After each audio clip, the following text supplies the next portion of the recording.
Hello, എല്ലാവർക്കും നമസ്കാരം. സുഖമില്ല എല്ലാവർക്കും? ഇവിടെ നമ്മൾ സുഖമായിട്ടിരിക്കാൻ കേട്ടോ. ഇന്ന് നമുക്ക് നമ്മളുടെ പ്രിയപ്പെട്ട വസ്തി മമ്മി കാണിച്ചു തന്നിട്ടുള്ളത് ചോറിൻ്റെ കൂടെ കഴിക്കാൻ പറ്റിയ നല്ല കിടിലനായിട്ടുള്ള ഒരു ആവയ്ക്ക പിക്കിളാണ്. എല്ലാ പിക്കിളും നമുക്ക് ചോറിൻ്റെ കൂടെ കഴിക്കാൻ വളരെ ടേസ്റ്റാണ് അല്ലേ? പക്ഷേ ആവയ്ക്ക പിക്കിളിനൊരു പ്രത്യേകതയുണ്ട്. അതിൽ കുറച്ചൊരു കടലയൊക്കെ നമുക്ക് അവിടെ നിന്ന് ഇവിടെ നിന്നൊക്കെ കിട്ടും. അതൊരു വെറൈറ്റി ആയിട്ടുള്ളൊരു പിക്കിൾ തന്നെയാണ് ആവയ്ക്ക പിക്കിൾ അല്ലേ? ആവയ്ക്ക പിക്കിളിൻ്റെ ഒറിജിൻ ആന്ധ്രയിൽ നിന്നാണ്. തമിഴ്നാട്, കർണാടക, ആന്ധ്രയിലാണ് ഇത് കൂടുതലും കാണപ്പെടുന്നത്.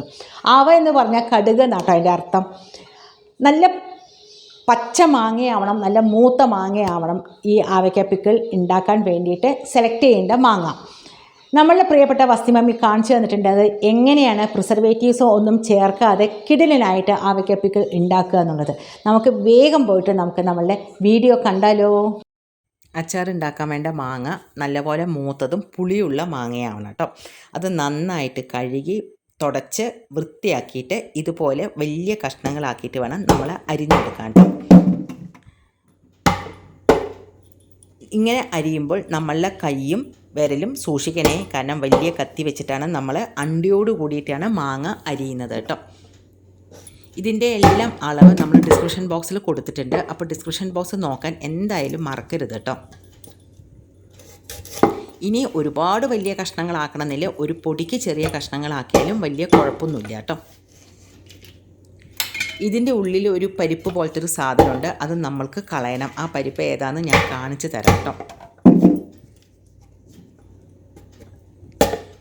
ഇതാണ് കേട്ടോ ആ പരിപ്പ്, ഇതാണ് നമ്മൾ കളയേണ്ടത്. അതുപോലെ മാങ്ങയുടെ മുകളിൽ ഒരു ചെറിയ ഒരു പേപ്പർ പോലെ ഉണ്ടാവില്ലേ, അതും നമ്മൾ കളയണേ. നമ്മൾ മാങ്ങയെല്ലാം വൃത്തിയാക്കി വെച്ചു. ഇനി നമുക്ക് വേണ്ടത് നല്ലെണ്ണയാണ്. നല്ലെണ്ണ കുറച്ചധികം തന്നെ വേണം. നല്ലെണ്ണ നന്നായിട്ടൊന്ന് ചൂടാക്കിയിട്ട് നല്ലോണം ഒന്ന് തണുപ്പിച്ച് മാറ്റി വെക്കുക കേട്ടോ. കുറച്ചധികം നല്ലെണ്ണ വേണേ. പിന്നെ നമുക്ക് ആവശ്യമുള്ള പൊടികളാണ്. അതായത് ഞാൻ പറയാം, നമ്മൾ വൃത്തിയാക്കി വെച്ച മാങ്ങ, അതുപോലെ നല്ലെണ്ണ, മുളക് പൊടി, കൂട്ടാൻ വെക്കണ കടലുണ്ടല്ലോ, കറുത്ത കടല, അത്, കടുകിൻ്റെ പൊടി, ഉലുവാപ്പൊടി, കായപ്പൊടി, പിന്നെന്താണ്, ഉപ്പ്, ഇത്രയും സാധനങ്ങൾ വേണം. പിന്നെ ഇതെല്ലാം ഇട്ടിളക്കാൻ വേണ്ടിയിട്ട് നന്നായിട്ടുള്ള നല്ല വൃത്തിയുള്ള ഒരു പാത്രവും വേണം കേട്ടോ. ആ വൃത്തിയുള്ള പാത്രത്തിലേക്ക് എടുത്തു വെച്ച കടല നമ്മൾ ഇട്ട് കൊടുക്കുക. ഈ സമയത്ത് വെളുത്തുള്ളി ഇഷ്ടമാണെച്ചാൽ, വെളുത്തുള്ളിയുടെ മണം ഇഷ്ടമാണെച്ചാൽ വെളുത്തുള്ളി നമുക്ക് ചേർത്ത് കൊടുക്കാം. പിന്നെ നമ്മൾ എടുത്തു വെച്ച അരിഞ്ഞു വെച്ച മാങ്ങയും അതിലേക്ക് കുറച്ച് നല്ലെണ്ണ ഒഴിച്ചു കൊടുക്കുക. കാരണം ആ നല്ലെണ്ണ എല്ലാ മാങ്ങയിലേക്കും കടലയ്ക്കും ഒന്ന് ആവണ രീതിയിൽ ഒന്ന് ഇളക്കി കൊടുക്കുക.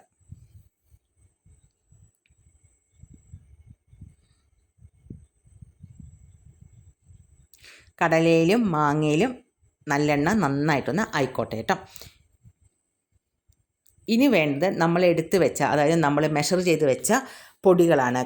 അതായത് കടുകിൻ്റെ പൊടി, ഉലുവാപ്പൊടി, കായപ്പൊടി, മുളക് പൊടി, ഇത്രയും പൊടികൾ നമുക്ക് ഇട്ട് കൊടുക്കാം കേട്ടോ.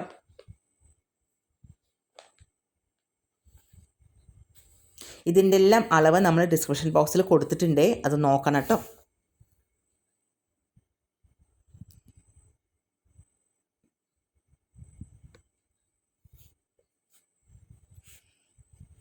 എല്ലാം നന്നായിട്ടൊന്ന് ഇളക്കി കൊടുക്കുക. കുറച്ചും കൂടി നല്ലെണ്ണ ഒഴിച്ചു കൊടുക്കുക. മാങ്ങയിലേക്കും ഈ പൊടിയിലേക്കൊക്കെ നല്ലെണ്ണ ഒന്ന് പിടിക്കട്ടെ. നല്ലെണ്ണ നന്നായിട്ടൊന്ന് ഒഴിച്ചു കൊടുക്കുക. നന്നായിട്ടൊന്ന് ഇളക്കി കൊടുക്കുക. എല്ലാ ഭാഗത്തേക്കും ആയി വരട്ടെ കേട്ടോ. ഇത് 2-3 മണിക്കൂർ കൂടുമ്പോൾ ഇടയ്ക്കിടയ്ക്ക് ഇളക്കി കൊടുക്കണേ. നമ്മൾ എടുത്തു വെച്ച നല്ലെണ്ണ കുറച്ച് ബാക്കിയുണ്ടല്ലോ, ആ നല്ലെണ്ണയിലേക്ക് ആവശ്യത്തിനുള്ള ഉപ്പ് ഇട്ടിട്ട് ഇളക്കിയിട്ട് ഈ കൂട്ടിലേക്ക് ഒഴിച്ചു കൊടുക്കുക. ഇത് എന്തിനാ ചെയ്യണമെന്നറിയോ? മാങ്ങയുടെ വെള്ളം എന്നാൽ പുറത്തേക്ക് വരില്ല, അപ്പോൾ നമ്മളുടെ അച്ചാർ കേടും വരില്ല, അതിന് വേണ്ടിയിട്ടാണ് കേട്ടോ.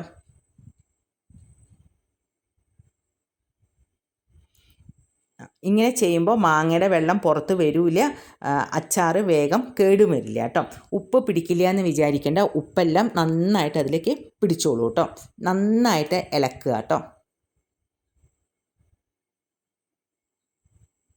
എല്ലാ അച്ചാറും ഉണ്ടാക്കുമ്പോഴും ഇങ്ങനെ ശ്രദ്ധിച്ചാൽ മതി. ഉപ്പ് പിന്നെ ചേർത്താൽ മതി കേട്ടോ, അല്ലെങ്കിൽ ആ വെള്ളം പുറത്തേക്ക് വന്നു കഴിഞ്ഞാൽ അച്ചാറെല്ലാം പെട്ടെന്ന് കേടുവന്ന് പോകും.